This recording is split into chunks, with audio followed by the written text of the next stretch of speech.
하나님의 말씀이었습니다. 오늘은 이 요한복음 19장 17절부터 41절 말씀에 기초해서 요한복음 강해 70번째 말씀을 증거하도록 하겠습니다. 다 이루었다 라는 제목의 말씀입니다. 다 이루었다. 오늘 우리는 이제 예수 그리스도 십자가 사건의 마지막 부분을 보게 됩니다. 지도를 한번 다시 보시겠습니다. 예루살렘 성입니다. 예루살렘 성의 지도의 모습입니다. 오늘날 이곳에 지금도 보시면 여기가 성전이 서 있는 곳인데 여기가 지금은 이슬람 모스크 돔 오브 락 거기가 서 있지요. 그리고 이제 예수 그리스도가 이 자리에 끌려오셔서 고문을 받고 이제 빌라도의 관정에서 고문을 받다가 채찍질 받고 끌려서 이렇게 골고다로 가게 됩니다. 여기 보시다시피 여기는 보시면 산지입니다. 좀 높습니다. 그러니까 여기다가 십자가를 세우면 어떻게 되겠습니까? 다 보는 거예요. 다 보여요. 그나마 세 개가 써 있으니까. 그래서 여기도 보시면 골고사라고 여기가 골고다라고 되어 있습니다. 물론 불 켜주셔도 되겠습니다. 이제 오늘은 예수님이 이곳에서 십자가에 못 박히시는 그 사건을 우리가 살펴보도록 하겠습니다. 예수님이 이제 십자가에 올라가시는데 보면 빌라도에게 당시 십자가에 못을 박을 때는 처형할 때는 무슨 죄로 십자가에 못 박히는지 그 죄명을 위에 적습니다. 그래서 십자가 모형을 가끔씩 보시면 그런 거 보셨을 거예요. 이렇게 십자가가 없구나. 이렇게 십자가 이렇게 있으면 이 예수 형상이 이렇게 붙어 있고 예수님 머리 위에 이렇게 사각형이 붙어 있는 걸 보시겠습니다. 그게 죄패입니다. 그 예수 그리스도의 죄명을 거기다 적어두는데 뭐라고 빌라도가 그 죄명을 적었냐면 이렇게 적습니다. 뭐라고 적었습니까?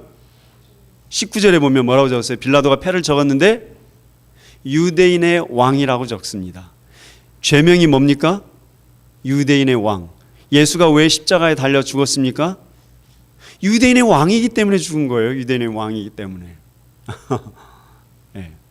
그런데 그것을 보니까 사람들이 바리새인들이 듣기 싫었던 거죠. 그래서 어떻게 얘기합니까? 어떻게 하라고요?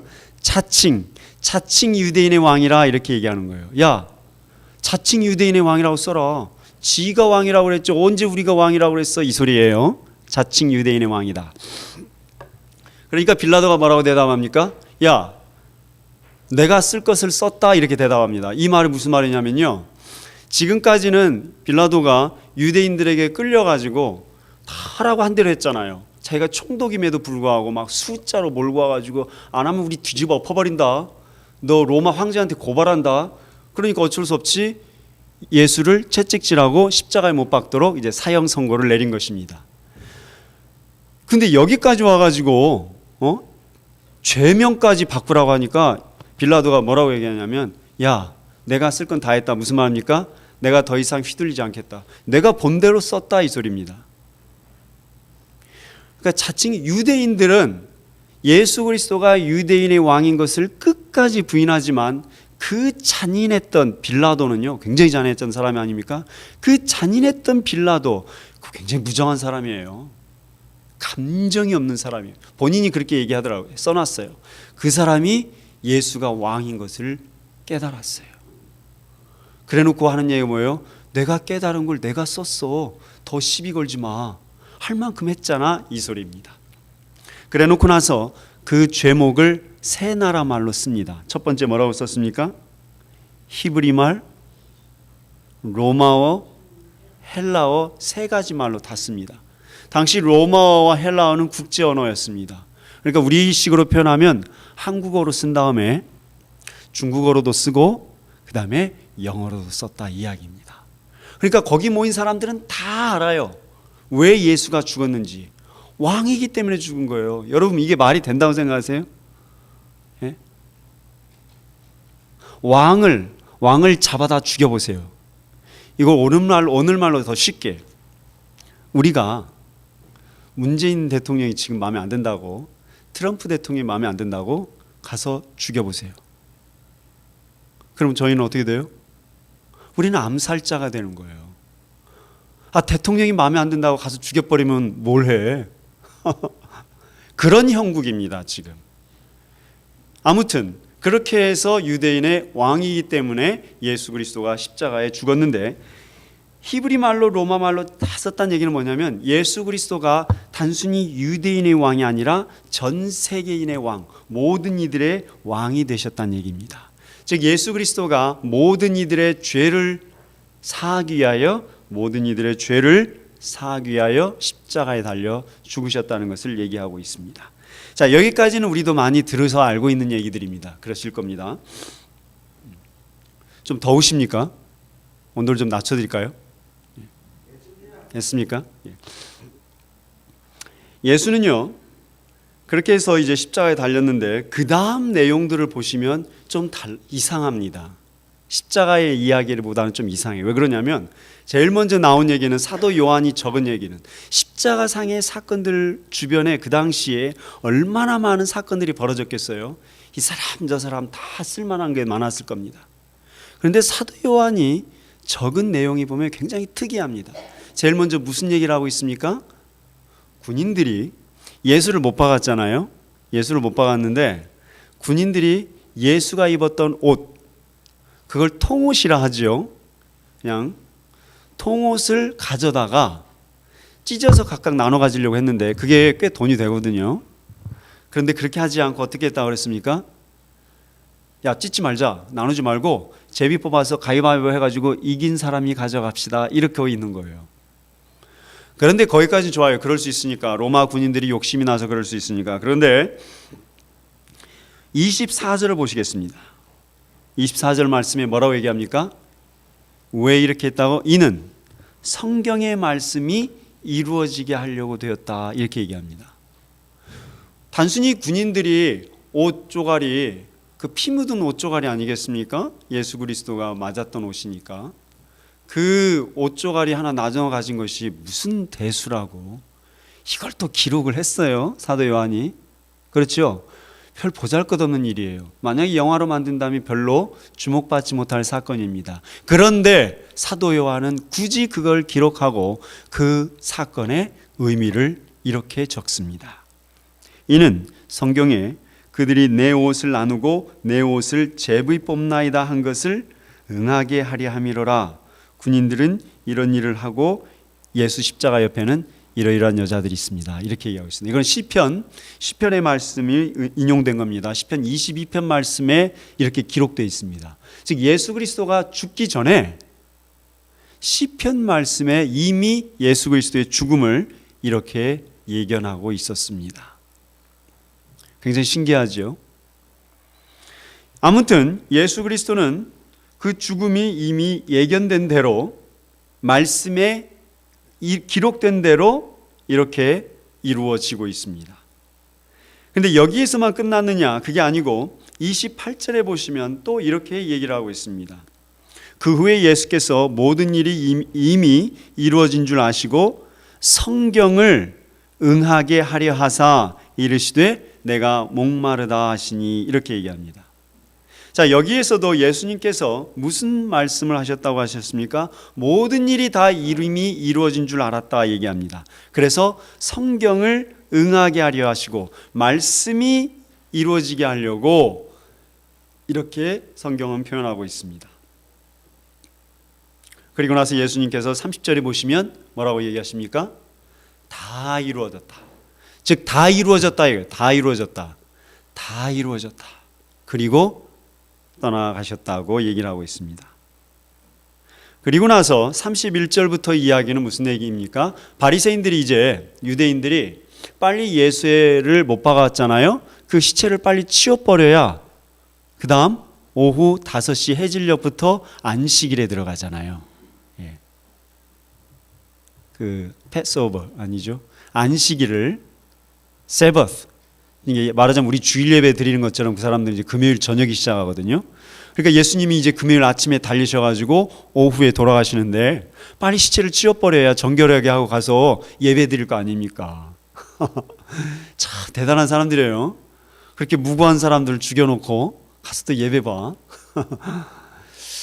이런 사람들입니다, 유대인들이. 그러니까 이렇게 하는 거죠. 그 로마 군인들한테 가서 얘기를 합니다. 야, 여보시오, 저 시체들 빨리 좀 치워주시오. 그러니까 빨리 죽었는가 안 죽었는가 빨리 확인해 보세요. 당시 십자가가 3개 있었죠. 양쪽 옆에 예수 그리스도와 함께 십자가에 못 박혀 죽은 사람들이 누구죠? 아무튼 2사람이 달려 죽었어요. 도둑이죠. 그래서 가가지고서 그 사람들을 이제 창으로 찔러가지고 죽입니다. 왜냐하면 십자가에 못 박으면 보통 24시간에서 48시간을 가거든요. 왜냐하면 일찍 죽진 않아요. 피와 진액이 다 빠지고 나서 탈수 증세로 죽게 되거든요. 그래서 심장마비가 오거나 뇌출혈이 오거나 이렇게 하면서 죽지 그냥 자연사 하진 않아요. 그러니까 시체를 못 박은 다음에 가서 창으로 찔르거나 뼈를 꺾어버리거나 뼈를 꺾어서 이 혈류를 공급을 차단해서 그렇게 죽입니다. 어째 그렇게 말하면서도 참 가슴이 떨리는데, 예, 그게 십자가입니다. 그게 내가 거기에 올라갔어야 된다고 생각하시면 돼요. 우리가 수술대에 올라가려면, 어디 병이 있어 수술대에 올라가려면 가슴이 떨리시고 막 불안하시지 않습니까? 그거를 초월하는 고통이 십자가에서의 사건이 아니겠나 싶습니다. 아무튼 예수님께서는 이제 로마 군인들이 와서 이제 찔러서 죽이려고 했는데, 이제 예수님이 이미 33절이면 예수님께서 이미 세상을 떠나셨다고 하죠. 체력적으로 너무 이제 부담이 컸던 거고요. 그래서 이제 돌아가셨기 때문에 뼈를 꺾을 것도 없이 그냥 세상을 떠나셨다고 되어 있습니다. 그런데 이 사건을 굳이 주목한 이유가 뭐냐면 36절에 사도 요한이 이렇게 기록하고 있습니다. 이는 이 일이 일어난 것은 그 뼈가 하나도 꺾이지 아니하리라 한 성경을 응하게 하려 함이라, 이렇게 얘기하고 있습니다. 다시 말하면 예수 그리스도의 사건이 뼈를 꺾지 않고 죽인 이 사건은 뭐냐면 이것도 성경에 나와 있는 말씀을 이루어지게 하려고 하는 것이다 그랬습니다. 이거는 시편 34편에 나오는 말씀입니다. 전부 시편에 나오는 말씀들입니다. 그리고 37절에 보시면 또 다른 성경에 그들이 찌른 자를 보리라 하였느니라, 이렇게 얘기합니다. 이건 스가랴서에서 나오는 말씀입니다. 스가랴 12장 말씀에 이 말은 무슨 말이냐면 로마 군인들이 예수의 옆구리를 창으로 찌르지 않습니까? 이렇게 해서 찔러가지고 예수 그리스도 메시아를 창으로 찌르는 것을 보게 될 것이다. 그렇게 구약에서 예언이 되었는데 이 말이 예수 그리스도 통해서 그대로 이루어졌다는 얘기를 하고 있는 것입니다. 이 결론에 이 십자가 사건, 예수 그리스도의 이 십자가 사건의 결론, 핵심은 어디에 있냐면요, 예수 그리스도의 하신 말씀, 다 이루었다. It is finished. 다 이루었다 이야기입니다. 이 말씀을 우리가 신자들이 가장 깊이 간직하고 있어야 할 말씀입니다. 우리 기독교인들은 기본적으로 예수 그리스도가 사랑이라고 해서 사랑을 먼저 기억을 하지만 저는 그렇게 생각하지 않습니다. 정말 기독교인들이, 진정성 있는 기독교인들이 머릿속에 가장 염두에 두고 사셔야 될 건 뭐냐면 다 이루었다라는 의식입니다. 예수 그리스도가 마지막에 십자가상에서 하신 말씀이기 때문에 더욱더 의미심장합니다. 다 이루었다. 왜 예수가 이 말을 했는가죠? 예수의 삶 자체가 잘 보시면 어떤 내용이었습니까? 하나님의 뜻을 이루기 위해서 이 땅에서 자기는 손해보고 억울하게 당하고 핍박받고 돌팔매질 당하고 욕먹고 그러다가 결국은 보상 받았습니까? 아니죠. 십자가에 달려 죽었습니다. 이것이 예수 그리스도의 삶입니다.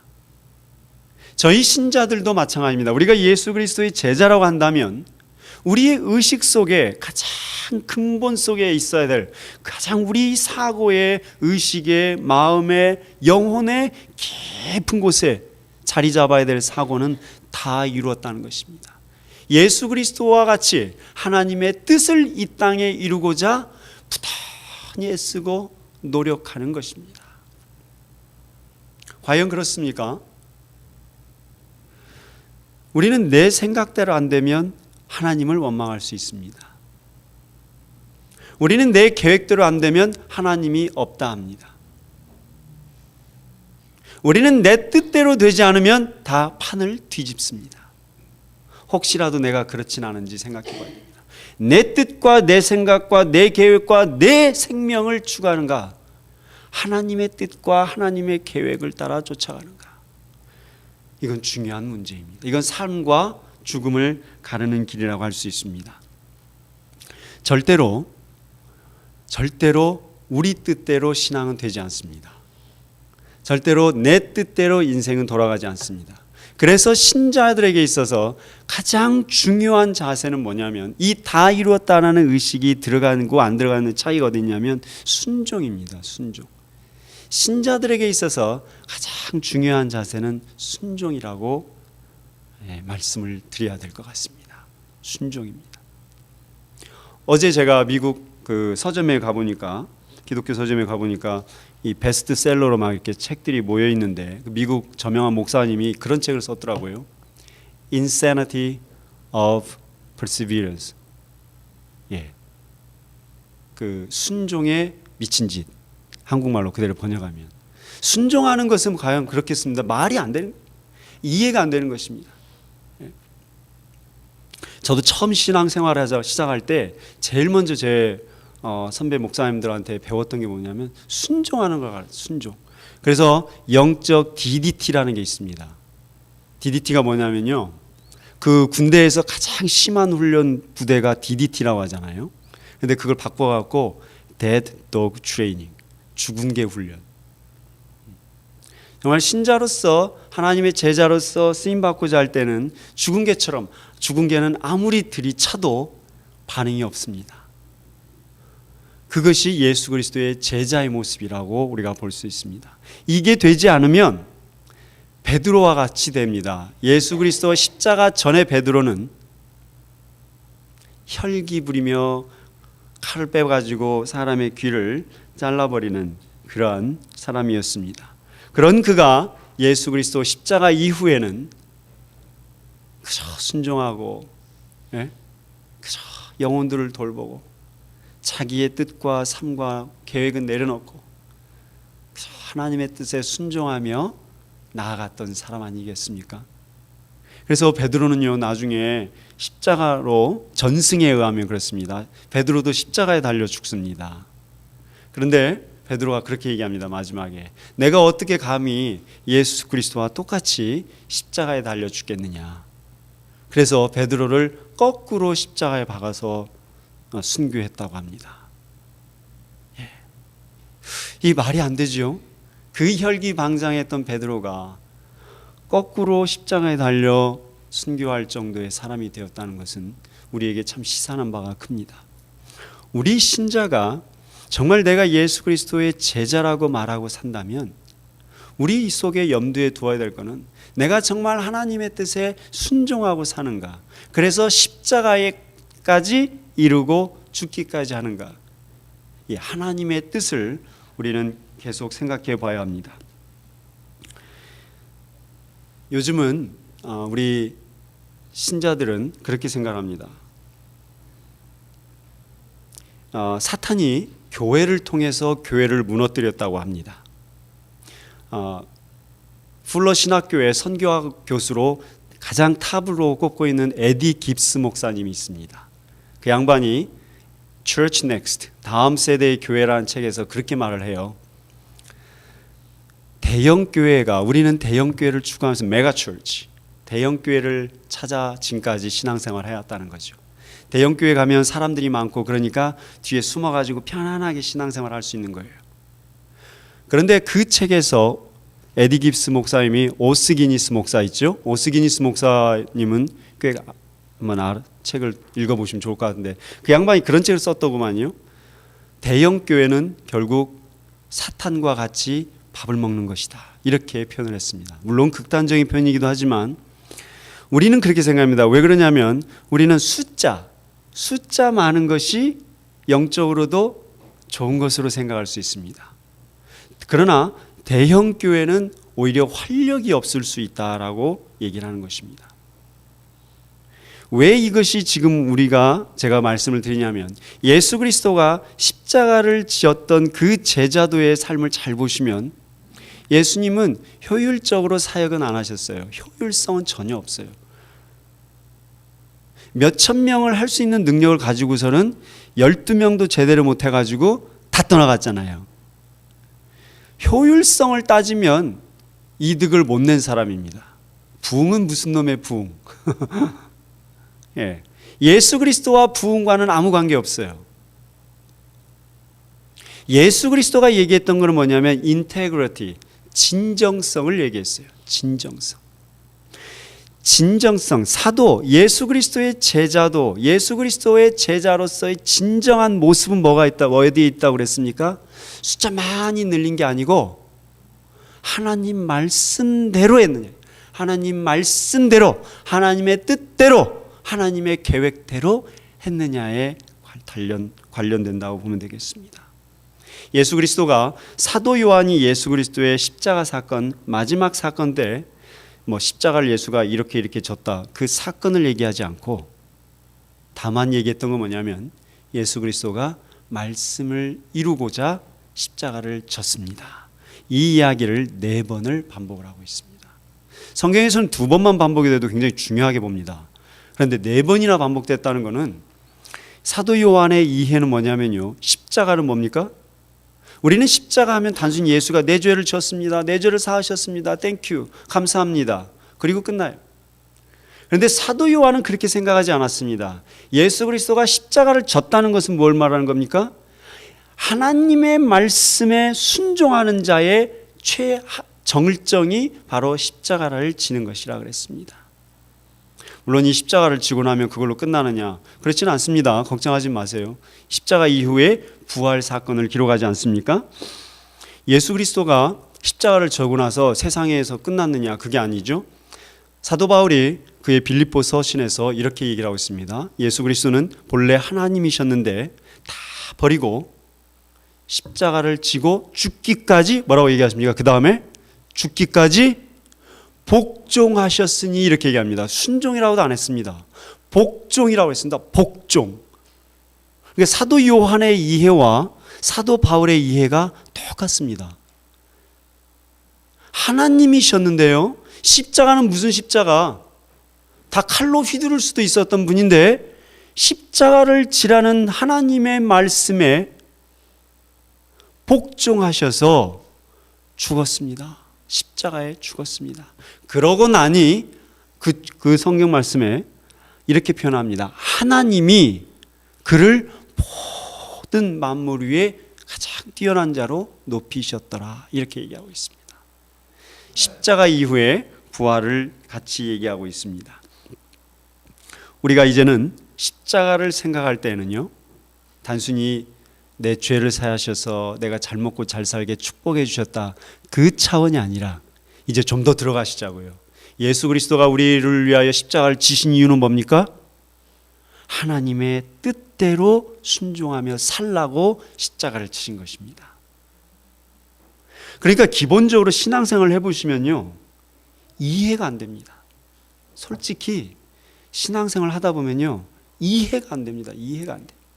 도대체 하나님이 왜 이렇게 하시는지 이해가 안 되고 열받을 때가 한두 번이 아닙니다. 예? 그때 성질 부리고 내 계획대로 하고 내 뜻대로 하면요, 우리는 깊어지진 못해요. 영적으로 깊어지지 못하고 계속 똑같은 훈련만 받게 됩니다. 그런데 여기에서 순종하면, 한 번 순종하면 이게 들어가기 시작합니다. 그래서 한 번 순종해서 깨달았기 때문에 그 다음에는 속도가, 가속도가 붙어서 영적으로 깨달아지시고 깊어지십니다. 근데 이게 없는 거예요. 이게 그때 한 번 순종을 못하고 계속 자기 성정으로 막 하나님을 대적하는 거예요. 왜 그렇게 합니까? 왜? 말이 되는. 사실은 하나님의 계획은요, 오늘날 세상의 법도와 이치를 마케팅에 따져보면요, 말이 안 됩니다. 말이 안 돼요. 그러니까 도대체 하나님이 살아있느냐 없느냐 그렇게 따져들기 시작을 합니다. 얼마든지 그렇게 하실 수 있어요. 그걸 탓하는 건 아닙니다. 그럴 수 있어요. 그러나 본인의 그 영적인 수준은 그냥 평생 그 자리에 찰랑거리고 있을 겁니다. 그래서 성경 우리 찬송가에도 그게 나와 있죠. 얕은 물가에서 찰랑거리느냐? 물이 무서워서 못 들어가고 얕은 물가에서 찰랑거리고 있는 그 모습을 평생 살아가실 수도 있습니다. 그건 우리의 선택입니다.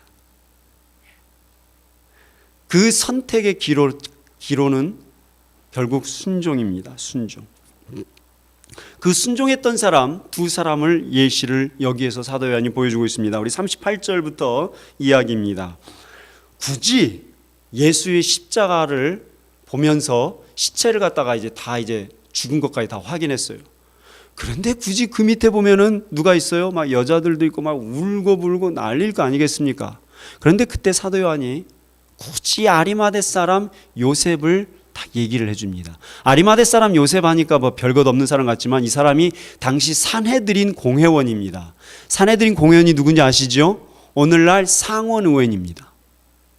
그리고 그 아리마대 사람이라니까 굉장히 그 집안 가문이 유대 지파 중에서도 굉장히 부유한 가문이어서 돈 많고 뭐 학식 있고 대단한 사람입니다. 그런데 이 사람이 누구냐면요, 우리가 요한복음 올 때 중간에 보시면 산헤드린 공회원에서 예수를 벌써 잡아다가 죽이려고 할 때가 있었습니다. 그때 말렸던 사람입니다. 뭐라고 말렸습니까? 야, 이 사람이 선지자일 수도 있지 않느냐. 그 선지자는 자기가 한 일로 다 얘기하니까 나도 보자, 이렇게 했던 사람입니다. 그러니까 그때 이 요셉이 있었기 때문에 예수님이 그때 일찍 죽지는 않으셨던 것 같아요. 그때 당시 요셉이 예수 그리스도를 가만히 보니까 메시아 같거든요. 그런데 체면이 있잖아요. 사회적인 체면이 있잖아요. 산헤드린 공회원이고 집안도 있고 배경도 있고 돈도 있는 사람인데 거렁뱅이 예수를 제자로 삼고 따라갈 수는 없거든요. 스승으로 삼고. 사회 체면이 있잖아요. 그래서 숨기고 있었던 사람입니다. 보세요. 38절 우리 같이 읽어보겠습니다. 아리마대 사람 요셉은 예수의 제자이나 유대인이 두려워 그것을 숨기더니 이 일 후에 빌라도에게 예수의 시체를 가져가기를 구하며 빌라도가 허락하는지라 이에 가서 예수의 시체를 가져가니라. 자, 이 한 절. 예수의 제자긴 제자였어요. 그런데 누가? 유대인이 두려워서, 사람들이 두려워서, 사람 눈이 무서워서, 체면이 있어서 숨어 지내다가 마지막에 예수가 십자가에 달려 죽는 걸 보니 진짜 메시아였구나. 그래서 그가 한 거에 뭐예요? 참 우리 이거라도 해야 돼요. 가서 시체를 달라고 한 거예요. 예수의 시체 다 갖다 달라고. 참 어찌 생각하면 제자로서 얼마나 우습고 얼마나 미련한 사람이에요. 살아생전에는 예수를 스승이라 부르고 한 번도 제대로 따라다니면서 섬기지도 못했고 죽어서 그 시체나 달라고 한 거 얼마나 바보 같아요. 그러나 이 요셉의 믿음이 우리에게 있으셔야 되는 겁니다. 예수의 시체를 갖다 달라는 얘기 무슨 얘기냐면 십자가에 달려 죽은 사람들은요 그냥 돌려보내지 않습니다. 그냥 갖다가 공동묘지에 갖다 던져버립니다. 제대로 묻질 않아요. 왜? 모욕을 주려고. 끝까지 모욕 주는 거예요. 그래서 다 동물이 뜯어먹고 새가 뜯어먹게 만드는 거예요. 그때 요셉이 그 시체를 가져다가 다 이렇게 정성껏 돌보고 이제 매장하려고 했던 것입니다. 우리 예수의 시체라도 가져오는 믿음이 있어야 됩니다. 이 요셉의 믿음을 함부로 하시면 안 돼요. 왜? 이제 로마 군인한테 가면 자기가 제자인 것을 드러내는 거예요. 이제 마지막에 요셉은 자기의 믿음을 드러낸 것입니다. 그냥 두더지처럼 숨어 지내다가 말이죠. 사람 무서우니까 그냥 자기 믿음 있는 거 신자라는 거 못하면서 그냥 숨어 지내다가. 우리가 처음에 신앙생활할 때 그러지 않습니까? 처음에 신앙할 때 식사기도해. 그거 경험 없으세요? 식사기도 하기가 정말 힘들었던 거. 저는 예수를 딱 믿고 나서 이제 친구들하고 이제 딱 밥을 먹는데 어제까지만 해도 제가 이 뭐 술판에다가 뭐 이게 놀아나던 친구였는데 예수 믿고 나서는 밥 먹을 때 식사기도 해야 되잖아요. 식사기도 하려니 이게 처음에 잘 되질 않더구만요. 그래서 막 눈 한번 딱 감고 눈 뜨고 그렇게 숨어 지내던 사람이 로마 군인한테 가서 시체를 달라고 한다면 자기 목숨이 위험할 수 있는 겁니다. 왜냐하면 같은 불이잖아요. 그리고 예수의 제자들도 다 잡아들이는 상황이었는데 가서 달라고 하면 너도 그 제자냐 그래서 잡혀 들어갈 수 있는데 그거를 각오하고 가서 시체를 받아온 것입니다.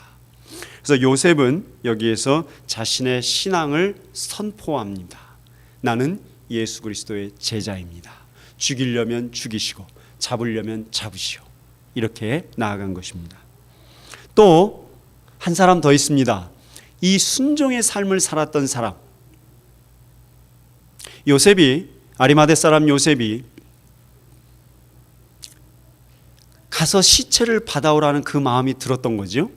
그런데 생각해 보면 이게 말이 안 되는 거예요. 자기 지위를 다 내려놓는 것인데 시체를 받아오라는 그 하나님의 마음에, 부어주시는 그 마음에 순종해서 본인이 이제 제자의 삶을 살아갔지 않습니까?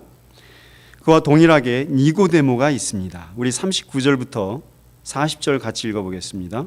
일찍이 예수께 밤에 찾아왔던 니고데모도 몰약과 침량 섞은 것을 100리트라쯤 가지고 온지라 이에 예수의 시체를 가져다가 유대인의 장례법대로 그 향품과 함께 세마포로 쌌더라. 니고데모가 누군지 아시죠? 요한복음 3장 처음 시작할 때 이렇게 3장을 기록하고 있습니다. 그가 밤에 예수께 나오니 이렇게 기도합니다. 밤에 찾아왔던 거 기억나시죠? 왜? 아무리 공부하고 평생을 들여서 유대 율법을 다 외우고 지키고 실천해 봤어도 마음에 해결되지 않는 짐, 도대체 진리는 무엇이고 도대체 하나님은 어디 있는지 몰랐던 그 사람이 젊은 청년 30살짜리 예수를 보니 뭔가 있는 것 같고 메시아인 것 같아서 그를 찾아와 묻습니다. 당신이 메시아인 것 같습니다. 어떻게 하면 내가 거듭날 수 있습니까? 그때 예수께서 말씀하셨습니다. 물과 성령으로 거듭나야 할지라. 그렇게 얘기했던 사람입니다. 그때 니고데모가 뭐라고 대답했습니까? 심오한 철학적인 대답을 했습니까? 이 사람은 굉장히 철학자였거든요. 근데 뭐라고 대답해요? 물과 거듭나야 된다 그러니까 니고데모의 대답이 그거였습니다. 도대체 그게 말이 됩니까? 어머니 뱃속에 다시 들어갑니까? 이렇게 물었던 사람입니다. 그 사람이 3년간 예수를 꾸준히 지켜보다가 십자가에서 예수가 돌아가시는 모습을 보고 드디어 마음에 확정을 합니다. 그가 메시아였구나. 이제 내가 메시아의 삶을 살아가리라. 그렇게 하고 예수께 이 몰량과 침략 섞은 것은 100리트라는 대단히 큰 돈입니다. 대단히 큰 돈입니다. 한 몇 천만 원 가는 돈이라고 볼 수가 있습니다. 그걸 갖다가 다 갖다 드립니다. 무슨 말입니까? 예수는 메시아이십니다 라고 고백하는 것입니다. 이제는 내가 내 뜻대로 살지 않고 주님 뜻대로 십자가를 지는 삶을 살아가겠습니다 라고 고백하는 순간입니다. 그리고 세마포로 쌌다고 그랬죠? 세마포로 싼다는 얘기예요. 세마포는요, 의인이 죽었거나 명예롭게 죽은 사람들한테 세마포로 싸는 것입니다. 당신은 진정으로 메시아였습니다 라는 뜻입니다. 그리고 보시면 41절에 보시면요, 예수를 새 무덤에, 지금까지 장사 지낸 적이 없는 새 무덤에 갖다 묻었다는 뜻입니다. 그냥 엄청난 그 돈을 들여서 몰향과 침략을 갖고 예수의 시체를 다 정결케 하고 또 엄청나게 비싼 세마포로 가져다가 싸고 그리고 새 무덤에 갖다 예수를 장사했다는 얘기. 무슨 말입니까? 요셉과 니고데모가 굉장히 지극정성으로 예수를 메시아로 모셨다는 얘기입니다. 마지막 순간에 예수의 죽음을 지켰던 두 사람, 이들의 믿음을 우리가 소유해야 됩니다. 지금 제자들은요, 11 제자들은 다 감람산에서 도망쳐가지고 몰래 사람 속에 숨어서 예수를 절절절 따라옵니다. 그리고 예수가 채찍맞고 그럴 때 십자가에 달려 들어갈 때 숨어서 다 쳐다보고 있었던 거예요. 사실 그때 사도 요한도 옆에 있었어요. 3년 동안 예수를 따랐던 제자들의 모습입니다. 그런데 제자라고 아니고 그냥 밀쳐뒀던 이진으로 옆에서 보았던 사람이 드디어 예수의 십자가 앞에 나와서 예수를 모시게 됩니다. 왜 니고데모가 그랬습니까? 니고데모도 지금 이 순간에는요, 예수파로 제자로 몰리는 상황이 됩니다. 그러니까 뭐 다 이 사람도 내려놓게 되는 거죠. 사회적인 지위 다 없어지게 되는 거죠. 그럼에도 불구하고 이제 하나님의 뜻에 순종하여서 메시아를 좇는 순종의 삶을 살겠노라고 공개적으로 자기의 믿음을 선포하는 순간입니다. 예수 십자가는요, 단순히 우리 죄를 졌기 때문에 예수가 나 대신 뭐 지고 그래서 그냥 기독교 심볼이 아닙니다. 이 십자가는 무엇을 상징하느냐면